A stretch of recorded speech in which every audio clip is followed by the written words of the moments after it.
તો ચાલો દોસ્તો વાત કરીએ 9 ચેપ્ટરના બનેલા WREH સબ્જેક્ટના મોસ્ટ ઇમ્પોર્ટન્ટ કન્ટેન્ટની. જૂના પેપરોની અંદર જેટલું કઈ કન્ટેન્ટ દોસ્તો જીટીયુ એક્ઝામમાં જે રીતે પૂછાયું છે એને ધ્યાનમાં રાખીને WREH માટે તમને ચેપ્ટર વાઇઝ ઇમ્પોર્ટન્ટ આપવા માટે જઈ રહ્યો છું. તો તમે જ્યારે પ્રિપેરેશન કરી રહ્યા છો ત્યારે સૌપ્રથમ આ ટોપિકો ઉપર વિશેષ ફોકસ કરજો અને એના પછી અન્ય ટોપિકોનું પણ ઓવરવ્યુ તમને ખબર હોવી જરૂરી છે. તો લેટ સ્ટાર્ટ કરતે હે શુભ શરૂઆત. તો ચેપ્ટર નંબર 1 ની અંદર દોસ્તો ચેપ્ટર નંબર 1 ચેપ્ટર નંબર 2 આ મોસ્ટ ઇમ્પોર્ટન્ટ છે WREH ની અંદર, તો એ ખાસ તૈયાર કરવાના થાય બધાને વ્યવસ્થિત. તો હાઇડ્રોલોજીની ડેફિનેશન તૈયાર કરો, પછી application of hydrology. Hydrological cycle બહુ બેઝિક છે દોસ્તો ને પૂછતા હોય છે તમને 4 માર્ક્સ ની અંદર 7 માર્ક્સ ની અંદર, તો એ તૈયાર કરો. પછી પ્રિસિપિટેશન અને ગ્રાઉન્ડ વોટર ફ્લો દોસ્તો એની ડેફિનેશન તૈયાર કરો.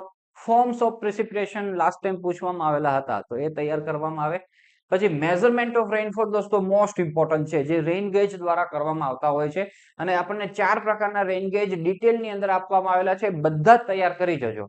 તમને ભલે મેં અહીંયા મોસ્ટ ઇમ્પોર્ટન્ટમાં ફ્લોટ ટાઈપ રેઇન ગેજ આપેલું છે, પણ એના સિવાયના પણ તમામે તમામ તમારે તૈયાર કરી જવાના થાય છે વિથ સ્કેચ, એ ધ્યાનમાં રાખજો. એના પછી methods of calculating average rainfall over an area, એ પણ મોસ્ટ ઇમ્પોર્ટન્ટ છે. 3 મેથડ છે, 3 મેથડ વ્યવસ્થિત તૈયાર કરવાની થાય. એના પછી design of rain gauge network, એનો ન્યુમેરિકલ દોસ્તો આપણને પૂછે છે 7 માર્ક્સ ની અંદર. આપણે ક્રેશ કોર્સ ની અંદર, ઇટ મીન્સ કે આપણે હમણાં જે લાઈવ ક્લાસ દોસ્તો આપણે રેગ્યુલર ક્લાસમાં લીધા છે એની અંદર આના સમ્સ કરાવેલા છે. જૂના રેકોર્ડિંગ્સમાં પણ આના સમ્સ કરાવ્યા છે, તો ખાસ તૈયાર કરીને જજો. એના પછી પ્રેઝન્ટેશન ઓફ રેઇનફોલ ડેટા, એમાં માસ કર્વ ઓફ રેઇનફોલ તૈયાર કરો, ડબલ માસ કર્વ તૈયાર કરો, ન્યુમેરિકલ્સ કરવા હોય તો 1 5 6 તૈયાર કરો આમાંથી, જે આમાં રેઇન ગેજ નેટવર્ક વાળા પણ હશે. અને આ થીસન પોલીગોન ને જે એવરેજ રેઇનફોલ ફાઇન્ડ કરવાના છે એ ન્યુમેરિકલ છે, એકદમ ઈઝી ન્યુમેરિકલ છે, તૈયાર કરાય. એના પછી દોસ્તો પાર્ટ 2 શરૂ થાય છે આ ચેપ્ટરનો. એમાં ઇવોપોરેશનની definition, Dalton's law of evaporation, factors affecting તૈયાર કરો, મેઝરમેન્ટ ઓફ ઇવોપોરેશન દોસ્તો તૈયાર કરો. આમાં ઇવોપોરેશનમાં ફેક્ટર્સ અફેક્ટિંગ મોસ્ટ આઈએમપી છે. એના પછી આપણે વાત કરીએ દોસ્તો methods to reduce evaporation losses, evaporation ઓછું કરવા માટે શું કરવું જોઈએ, તો એ તૈયાર કરવાનું થાય. પછી ઇન્ફિલ્ટ્રેશન, એમાં ફેક્ટર્સ, એનો મેઝરમેન્ટ કેવી રીતના કરવામાં આવે, ઇન્ફિલ્ટ્રેશન કેપેસિટી, ઇન્ફિલ્ટ્રેશન રેટ, એ પણ સમજીને તૈયાર કરજો, ઇમ્પોર્ટન્ટ ટોપિક છે. એના પછી ઇન્ફિલ્ટ્રેશન ઇન્ડાઇસિસ, એમાં ડબલ્યુ ઇન્ડેક્સ અને ફાઈ ઇન્ડેક્સ બંનેની ડેફિનેશન તૈયાર કરો અને એના ન્યુમેરિકલ્સ દોસ્તો આપણને પૂછાતા જોવા મળ્યા છે, તો એક્ઝામ્પલ 1 2 3 1921 આપણે તૈયાર કરવાના થાય. આટલા તૈયાર કરો તો આમાંથી જ આવવાની શક્યતાઓ તમને જીટીયુ એક્ઝામમાં રહેશે.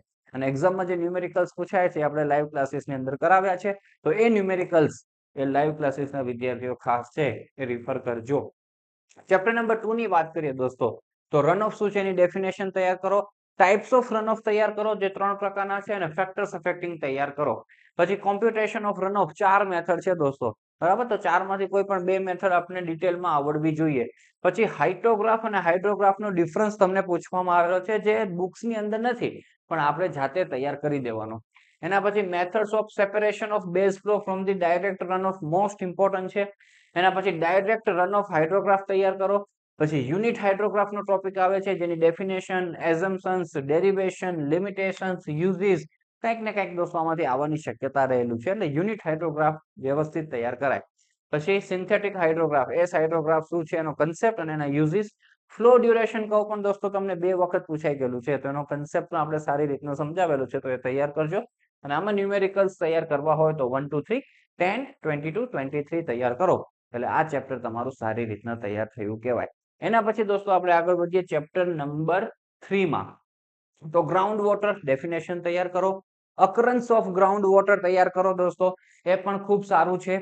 એના પછી આઈએમપી ટોપિક છે અકરન્સ ઓફ ગ્રાઉન્ડ વોટર. એના પછી પેરામીટર્સ ઓફ એન એક્વિફર, એમાં ડેફિનેશનો નાની નાની, એ પણ મોસ્ટ આઈએમપી માં આવશે, ખાસ તૈયાર કરજો. એક્વિફર કોને કહેવાય, aquiclude, aquifuge, specific yield, yield retention, coefficient of transmissibility, તો મોસ્ટ આઈએમપી છે, કેટલી બધી વખત પૂછાય છે, તો એ આપણે તૈયાર કરવાની થાય. પછી ડાર્સીસ લો તૈયાર કરો, એ પણ મોસ્ટ ઇમ્પોર્ટન્ટ છે, જે જૂના વર્ષોથી ડિપ્લોમાના સમયથી ભણતા આવ્યા છીએ, જીઓટેકમાં પણ ભણ્યા. ટાઇપ્સ ઓફ એક્વિફર, એમાં કન્ફાઇન એક્વિફર, અનકન્ફાઇન એક્વિફર બંને તૈયાર કરો, કારણ કે એનો ડિફરન્સ પણ આપણે તૈયાર કરવાનો છે, તો એનો ડિફરન્સ પણ દોસ્તો આઈએમપી છે.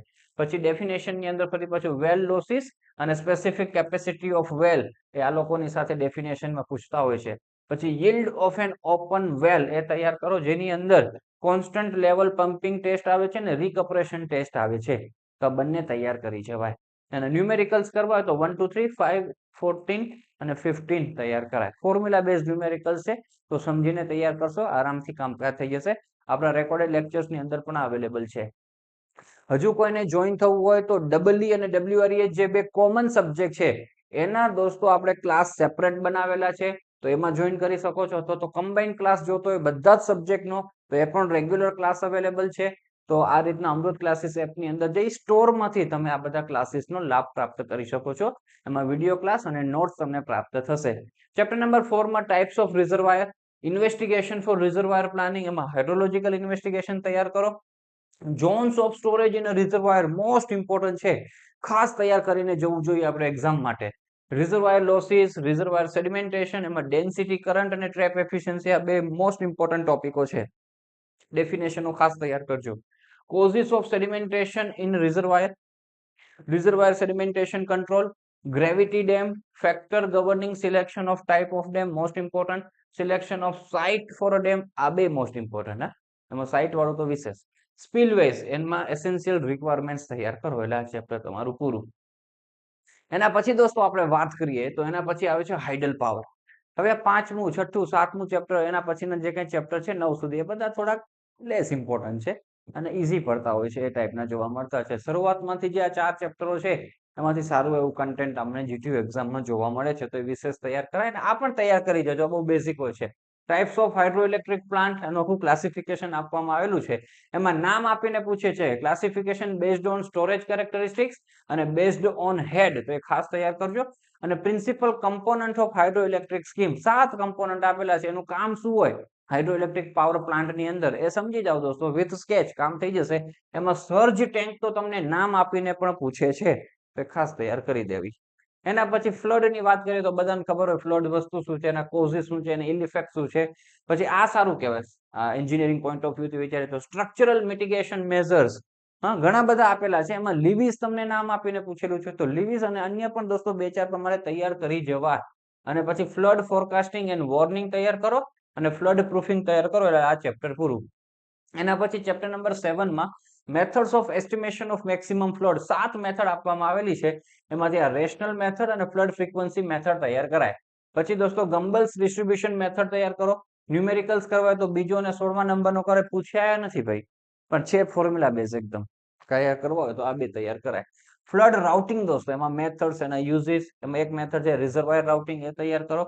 અને પછી એને ડિટેલમાં મેથડ્સ ઓફ રિઝર્વાયર રાઉટિંગ, એની અંદર મોડિફાઈડ પલ્સ મેથડ અને ગુડરીચ મેથડ તૈયાર કરો એટલે આ તમારું ચેપ્ટર થાય કમ્પ્લીટ.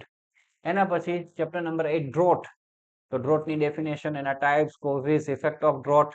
પછી વોટર કન્ઝર્વેશન અને augmentation, measures for water conservation, rain water harvesting ચવાઈ ગયેલો ટોપિક છે, વર્ષોથી ભણતા આવો છો. Methods of rain water harvesting, એમાં રૂફટોપ દોસ્તો, જો રૂફટોપ રેઇન વોટર અને રન ઓફ એનહેન્સમેન્ટ, આટલું તૈયાર કરાય. અને 9મું ચેપ્ટર છે દોસ્તો, આ બધા જ ક્વેશ્ચનો તમને પૂછાયેલા છે જૂના પેપરોની અંદર, તો આમાંથી જ રિપીટ થવાના ચાન્સીસ છે, તો આ ખાસ આપણે તૈયાર કરીએ. તો requirement of water resources scheme, principles and objectives of water resources planning, purposes of water resources development project, functional requirement of a multi-purpose project, steps involved in a planning of water resources development project, and environmental aspects in water resources planning. આટલા ટોપિકો દોસ્તો શાંતિથી તમારી પાસે enough time છે. 15 તારીખે paper શરૂ થવાનું છે, તો એની પહેલા તૈયાર કરી જાઓ, તો આવી રીતના ખૂબ સારી તૈયારી કરી શકો, કોન્ફિડન્સ સાથે પેપર લખી શકો અને ખૂબ સારું પરિણામ પ્રાપ્ત કરો, એવી શુભેચ્છાઓ અને શુભકામનાઓ સાથે આ વિડીયોની કરીએ આપણે સમાપ્તિ.